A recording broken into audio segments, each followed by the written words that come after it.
Hello, I hope you're doing well. Welcome back to more Fortnite news. Of course, our latest patch 6.21 was met with a lot of controversy. On top of that, some more drama at the back half of the episode. As always, all today's stories will be timestamped down below. Let's talk about 6.21 though. Like I said before, it's definitely controversial as it actually updates some things that we thought were controversial before, but not so much. That's the redeploy glider effect. I definitely grew on me. Of course, a lot more disengages from fights. We definitely saw that at TwitchCon. A lot more running away and a lot more wasted builds, but still, nonetheless, the increased mobility. I think most people out there can now agree the redeploy glider effect is definitely a good update. But with that comes 6.21 with some pretty, if I'm to be bold here and just brash and just say it, some pretty stupid updates. And the stupidest of which is not actually the balloon update, which I think is going to be borderline useless. I think many pro players probably agree as of right now. Besides, you can even build faster than balloons, so unless you're out of resources, I really can't see it being too effective. And how slow the balloons raise you up, I think Ninja said it first, you can just get lasered right away. I do not think balloons will affect competitive play whatsoever.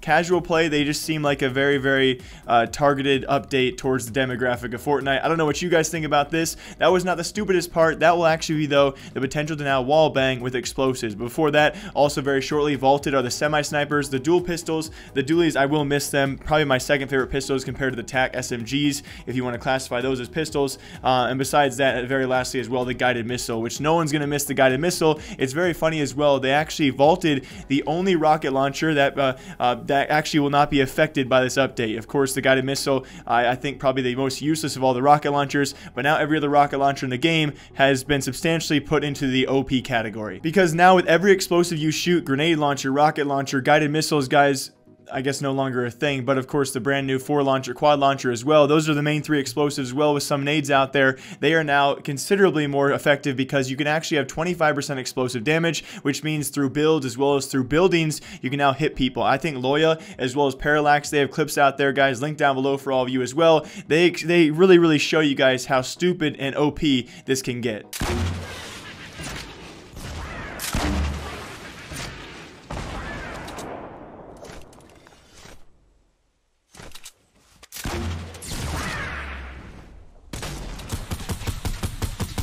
Such BS, much wow. Such BS, much wow.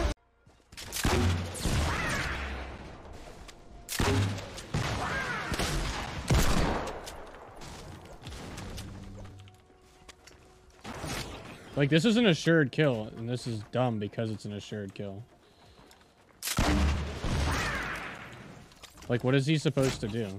And this will, unlike, of course, the balloons and the redeploy glider, definitely going to be heavily affected. Balloons, not so much, but this will certainly affect competitive gameplay, guys. As we approach our announcement of our next skirmish is going to come up here, maybe a winter skirmish, whoever knows the next tournament announcement, this will certainly affect that because all the 1x1s these pro players do, especially late game, that explosive damage, if you have a rocket launcher, a grenade launcher, anything of the sort, a quad launcher, this now impacts it greatly. And as I've seen so far on Reddit and other forums out there, I think this might be one of the most hated updates of all time. And honestly, besides the redeploy glider being confirmed, which we already had pretty much in 6.2 or the minor in-between update there, 6.2 and 1 altogether has been pretty insubstantial, if not one of the worst updates we've seen so far to date. But very lastly as well for Fortnite news out there, guys, what's Fortnite news episode without some drama involving OG Kicks? I'm gonna link his stream down below because he took the Reddit guys to explain a situation over at TwitchCon. Him and his partner B Mitch were lucky enough to actually play the qualifiers together, and in 2 of those actual games, 2 of those 4 heats, they actually met up against a couple of the SoaR boys, actually Rox and Max.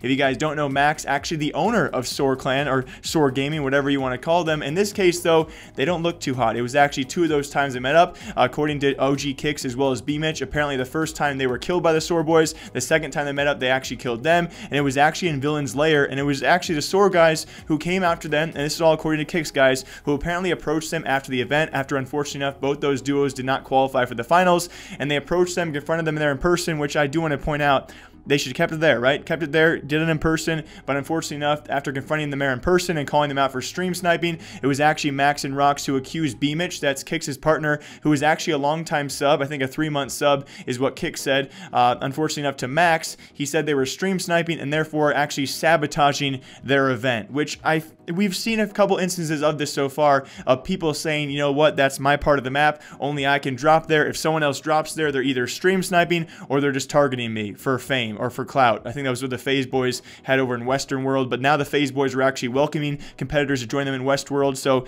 it's just it's a tricky situation to be involved in. And in this case, I'm really interested in what Max and Rox have to say, because they actually did tweet about this. They went further than the confrontation in person. They actually tweeted about this as well. They didn't at anyone. They didn't actually mention names, so I think maybe on the forums this looks a little bit worse for the SoaR guys than it actually is. They did delete those tweets as well, so it's not near as bad as it seems, but of course drama around this, and it does kind of reveal the big question mark out there of the entire map. If someone goes to your area, do you really have any right to call it stream sniping or sabotage or targeting? No one owns the entire map. That's why we love battle royales, guys. Anyone can drop anywhere at any point in time. But hope you guys all enjoy. As always, my name is Jake. I'll see y'all back here next time, probably gonna be next week for more Fortnite news and drama. As always, hope you guys all enjoy. Have a great weekend, and I'll see y'all then. Goodbye.